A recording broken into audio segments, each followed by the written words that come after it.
All right, with all of these wheelchair workout videos, we'll get the legal stuff out of the way first. All warranties are disclaimed, including but not limited to the warranty of fitness for a particular purpose, and there's no implied warranty of merchantability.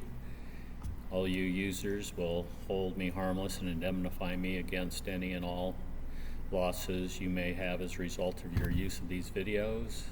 And please exercise with the approval of your medical advisors only. All right, so with that out of the way, fitness is basically moving your body or moving something with your skills, right? And the more cardiovascular fitness you have, the longer you can move your body or move something else, right? Able-bodied workouts, I call able-bodied people ABs. Workout can be without equipment, and they have various body weight things they can do, like handstand push-up, handstand walks, push-ups, planks, all that. Us wheelchair users don't have those options, so it's harder to find workouts like that, but I'll try to come up with some for you all the time. The ABs also have their cardio workouts without equipment, and their stretching or yoga videos without equipment. It's a lot easier in a wheelchair to find cardio or stretching workout videos, but again, you should try to have a mix of all three. To begin with, I've planned out a whole series of these videos, not that they're exclusively one of these items in the theme. Every workout will have some variation of what's going on, or the different techniques, but the themes initially are going to be trying to build up some strength. Later I'll put together a series of the cardios, and finally the stretching, so that you can pick and choose. But the idea is not to just do one thing all the time, but to vary up all that you can.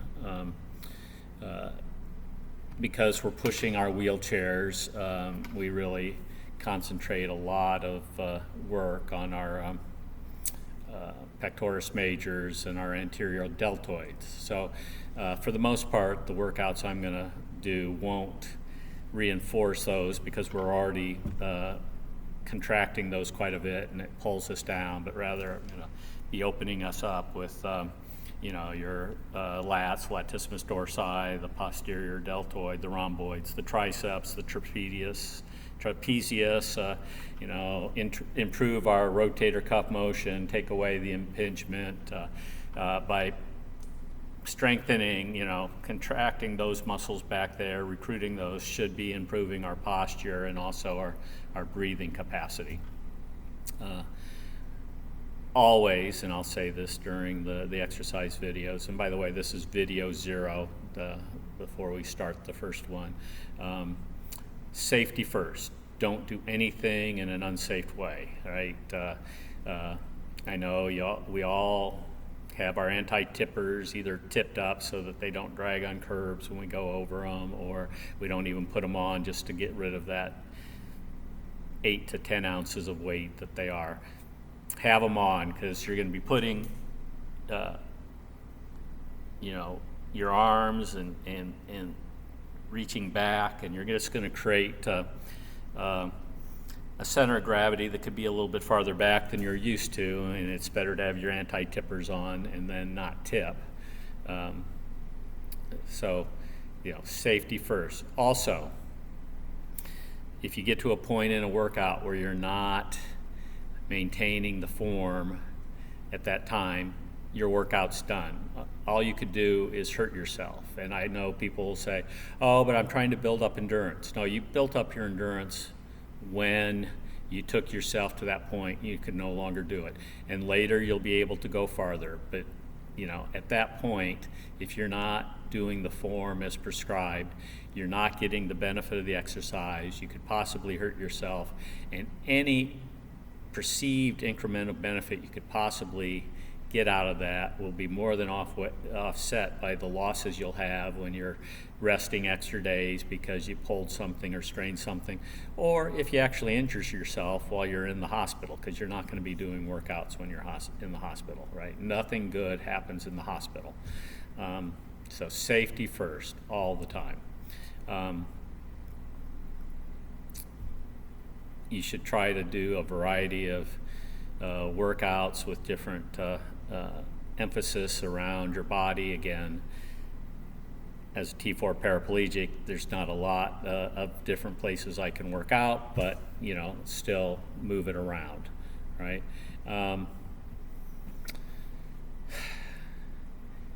I'm a big believer in doing stuff outdoors. This has basically been prompted by the corona or COVID-19 virus and the threat of us having to stay inside. If you're still in an area, or if your governor's mandatory quarantine declaration has exempted, bike riding, that means you can also ride your hand cycle and get out and ride. There's nothing like doing that out in the fresh air. If you have home gym equipment, use that, right? For the most part, I'm just doing these things for people that don't have gym equipment, or you can't get out on your hand cycle, or you don't have a trainer at home to put your hand cycle on, or a roller, right? I say you don't need equipment. I'm talking about barbells or kettlebells, jump ropes, ropes to climb up, or whatever. But I'm assuming you have certain things available. So you have like a smartphone or whatever. Get a timer app on it so that you can time what you're doing. It helps when you keep records. I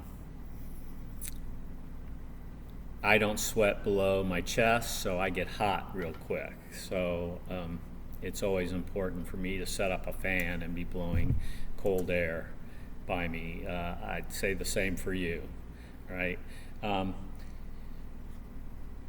We can still have some things that help us with our equipment, right? Make yourself something to lift or move around. This is a swag bag from a spinal cord injury support group, right? And when we're going to be doing these motions, you could absolutely do them without the bag, right?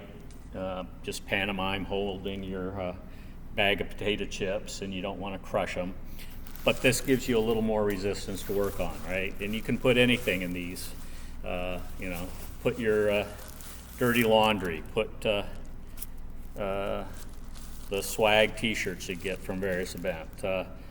Stockpile some of your toilet paper from that you're going to need in the end, right? Don't use the next rolls that you're going to use, because you want to keep this equipment around, right? But do anything. For stuff like this that we might be holding over our heads, I really don't like to put heavy metal cans or things like that. Again, when the quarantines are lifted, you can go to the gym and lift the big weights. But you drop a bag full of soup cans on your head, then you're going to have a TBI or another TBI. Towels, beach towels, are going to be good. Help us stretch out, right? Get ready to work out. This is a swag I got from a marathon in Virginia Beach. You can get a bigger bag. Like here's a laundry bag that I got. It's pretty bad when Tide wants you to wash your clothes. You must really stink bad. But and again, you can just stuff it full of your toilet paper, your towels, whatever, and tighten it up, and then it'll be something we can move around with. Do the same thing with the garbage bag, right? And you're saying, well, but we got big garbage bags. Well,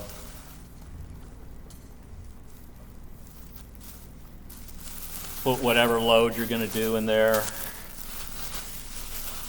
Twist it on itself, bring it back through.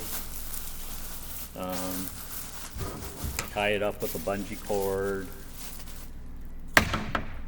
You know, again, you have something you can grab and you won't hurt yourself with. Sometimes it's nice to have something like a dumbbell. We can get our water bottles that, you know, we've been hoarding. These are 75 milliliter water bottles. They come out to about 1.5 pounds, all right? I have these 64 ounce water bottles, you know, 1/2 gallon each, that I use to make sure I'm drinking. This one's already half empty for the day.